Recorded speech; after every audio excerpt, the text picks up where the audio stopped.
How can we determine the performance of a solar cell? Or, in other words, how much of the energy in the solar spectrum can be converted into electrical energy? This is the first important question which will be addressed this week.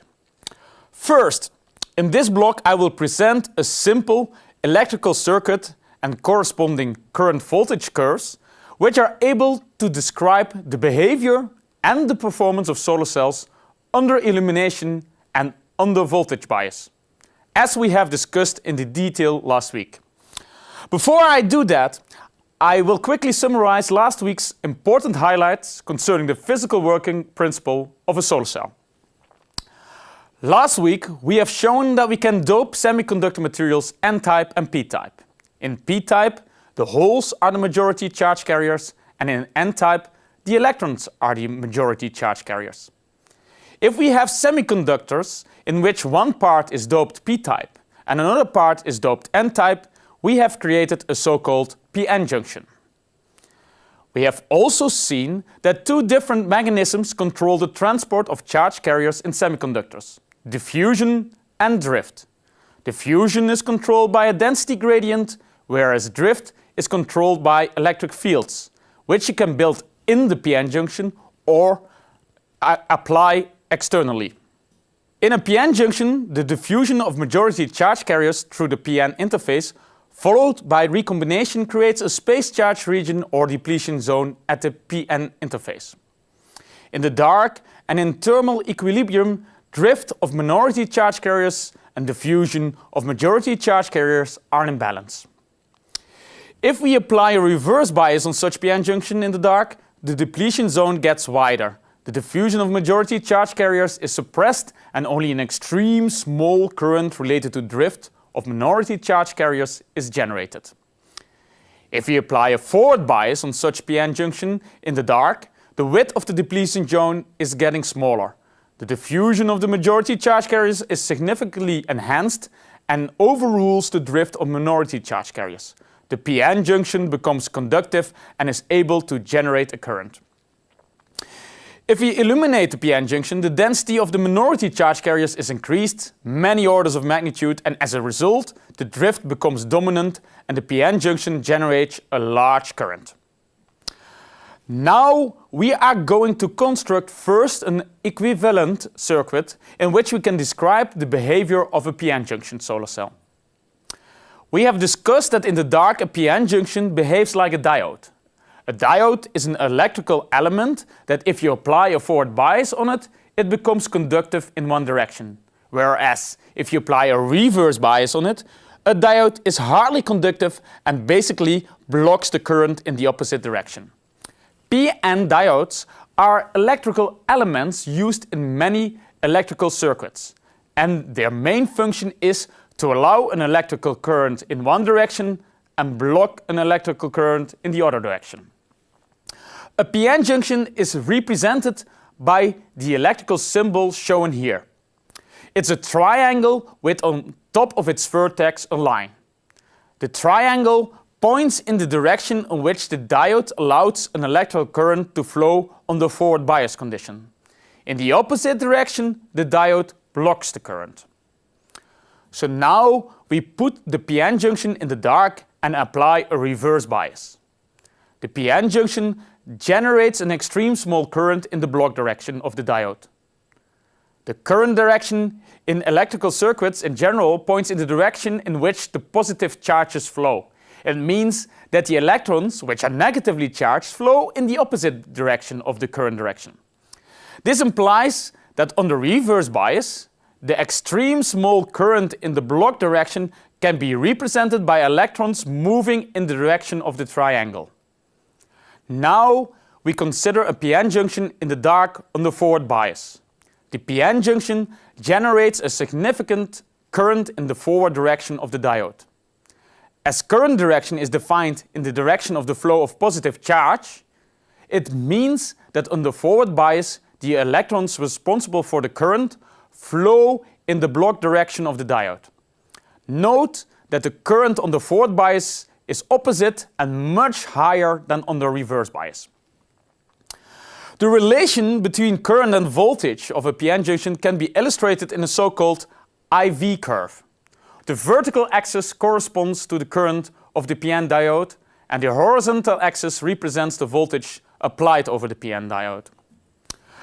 A negative voltage, reflected by the gray area in the IV plot, corresponds to reverse bias voltages. As we can see, the current is close to zero. Applying a positive voltage, reflected by the light yellow area, corresponds to the forward bias. Above a certain voltage, the current starts to significantly increase with increasing the voltage. This is a characteristic IV curve of an ideal silicon PN junction in the dark. This IV curve can be described by a relatively simple expression which shows that the relation between current and voltage is an exponential function. The I stands for the current at a given voltage V. Q is the elementary charge of the electron, Kb is the Boltzmann constant, and T is the temperature of the PN diode. I0 is the extreme small current in the block direction under reverse bias conditions. This current is very often referred to as the leakage current of a PN junction.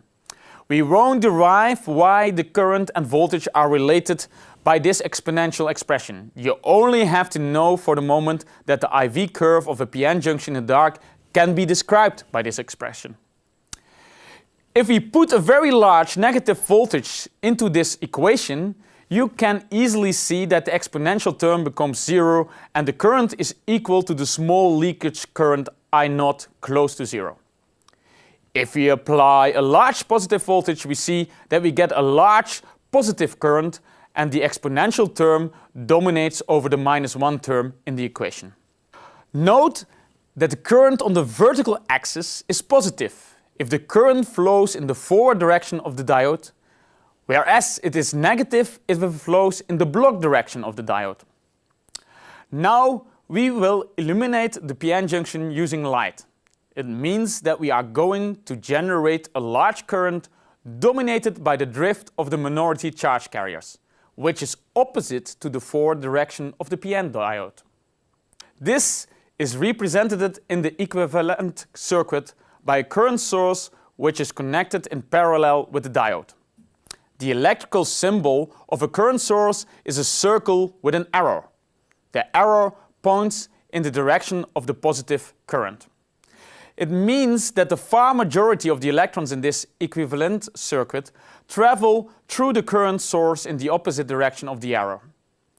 The current generated by the light is IPH, where pH stands for photo.